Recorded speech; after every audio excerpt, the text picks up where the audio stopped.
inshuti bakunzi ba Ibendera TV nongeye kubaha ikaze makuru yagezweho ku Ibendera TV kuri aya masaha.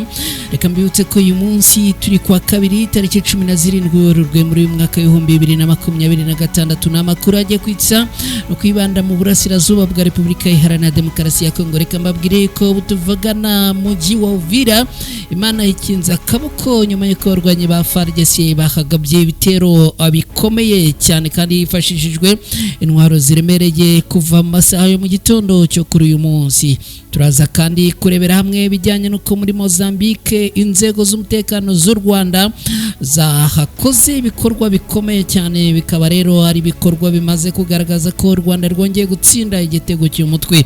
Turaza kubyinjiramo ku buryo burambuye, hanyuma uraza kunkundira nkubwire yuko igisirikare cya leta ya Congo FARDC bifashishije drone mu bitero bikaze bagabye Mikenye na Abidego aho abaturage bari mu kangaratete. Ibi nabyo uraza kunkundira tuze kubyinjiramo ku buryo burambuye. Kugeza ubu tuvugana Leta Zunze Ubumwe za Amerika biravuga ko bamaze kurasa abantu benshi cyane, aho bivuga ko bamaze kurasa abantu bagera ku 7,000 bo muri Iran. Ibi turaza kubyinjiramo anabyo ku buryo burambuye muri aya makuru yano ku Ibendera TV. Tukiri muri aya makuru kandi uraza kunyemerera nkubwire ko Papa Leo wa 14 yanenze intambara Amerika yagabye kuri Iran. Ibi abifata nkaho ari ikintu kitari gikwiriye mu by'ukuri. Ngayo rero amakuru tugiye gusangira inshuti bakunzi bacu hano ku Ibendera TV. Izere komeze neza kandi mukomeje kugira ibihe byiza mwese aho muherereye, bahaye ikaze. Niba wamaze kugera hano ku Ibendera TV nyemerere unkorere like, uraza kuba ugize neza. Niba ari bwo bwa mbere ugeze hano unkorere subscribe, uraza kuba ukoze cyane. Ni munyemerere ibintu tubigenze gutya, hanyuma mukanya ngaruke twinjira muri aya makuru ku buryo burambuye.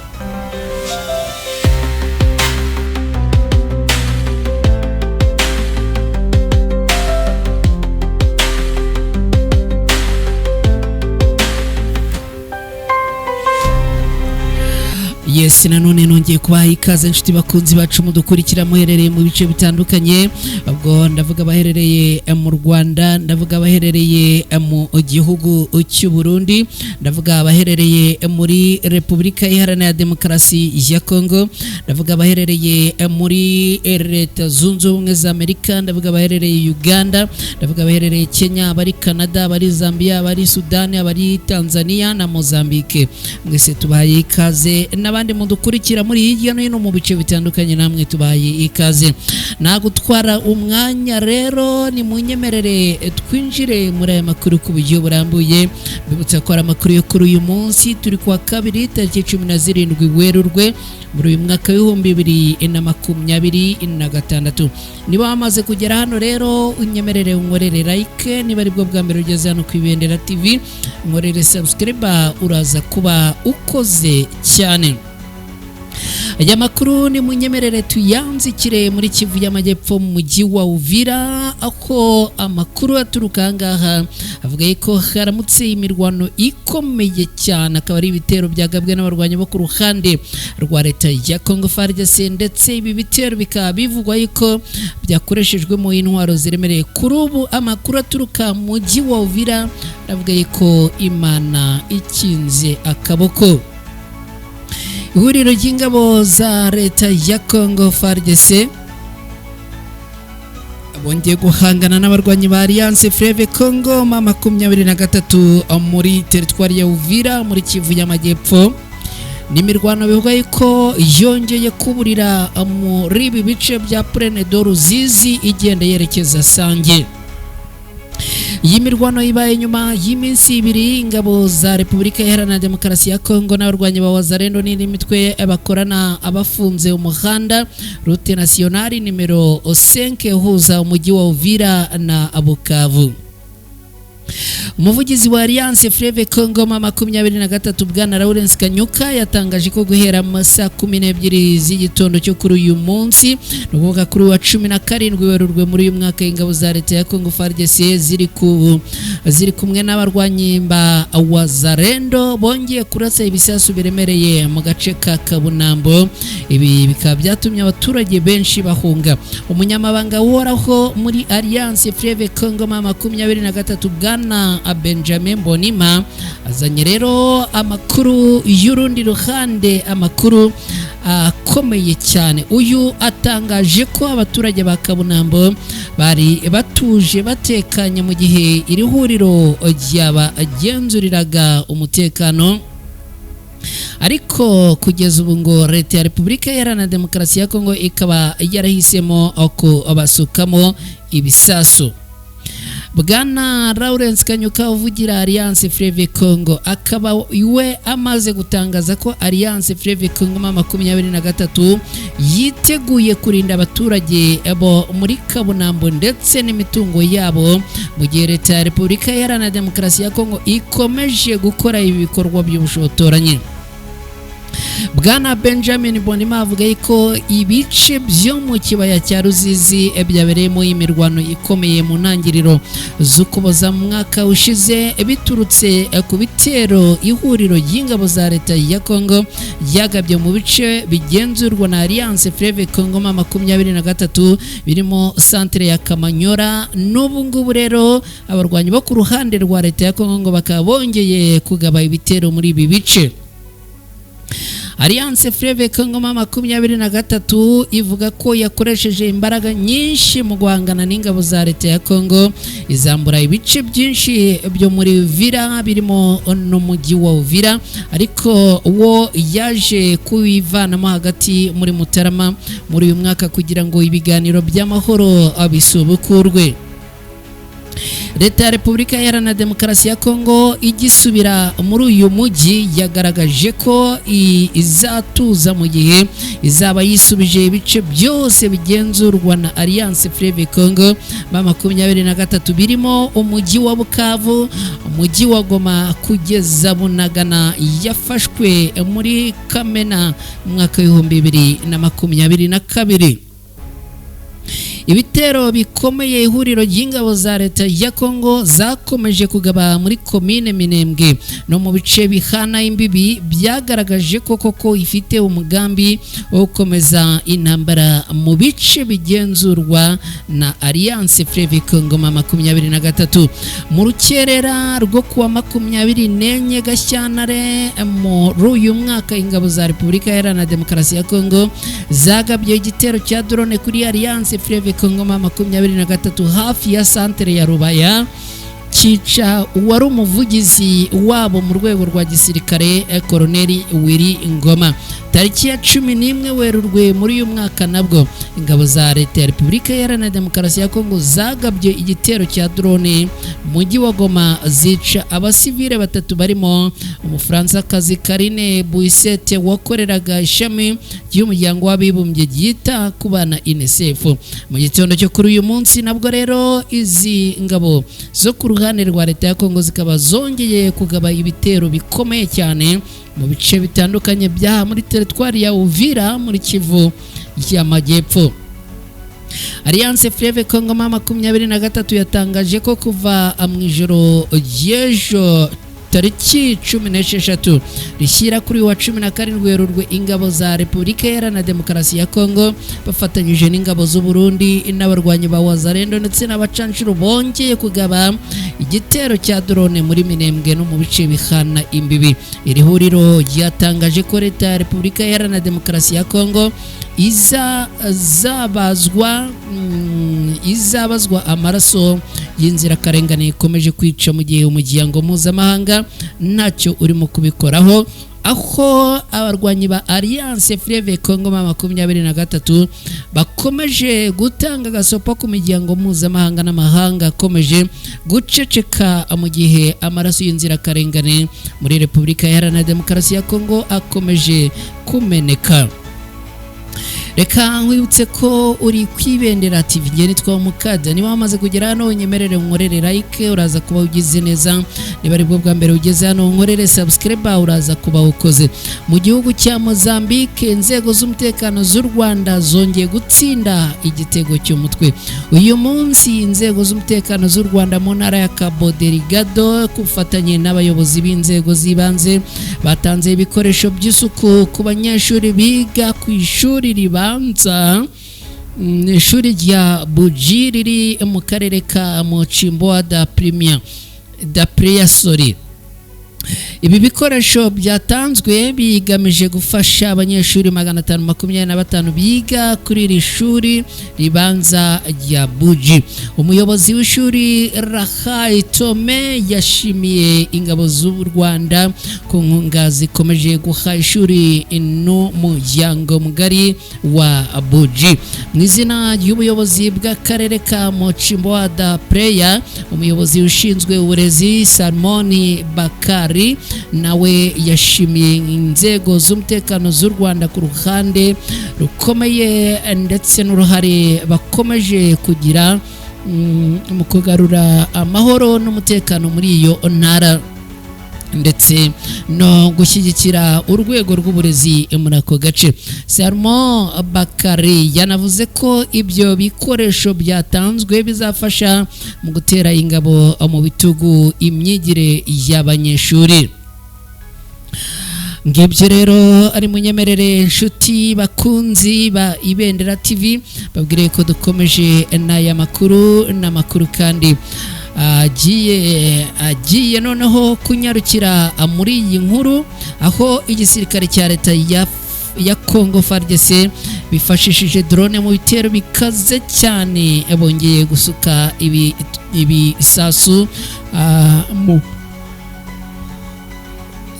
bongeye gusuka ibisasu mu gace ka Mikenke na Bidego. Abaturage ubu bari mu kangaratete. Imirwano ikomeje gufata indi ntera mu gace ka Minembwe muri teritwari ya Fizi mu ntara ya Kivu y'Amajyepfo aho ingabo za leta ya Congo zongereye ibitero bikoresha indege zitagira abapilote zizwi nka drone.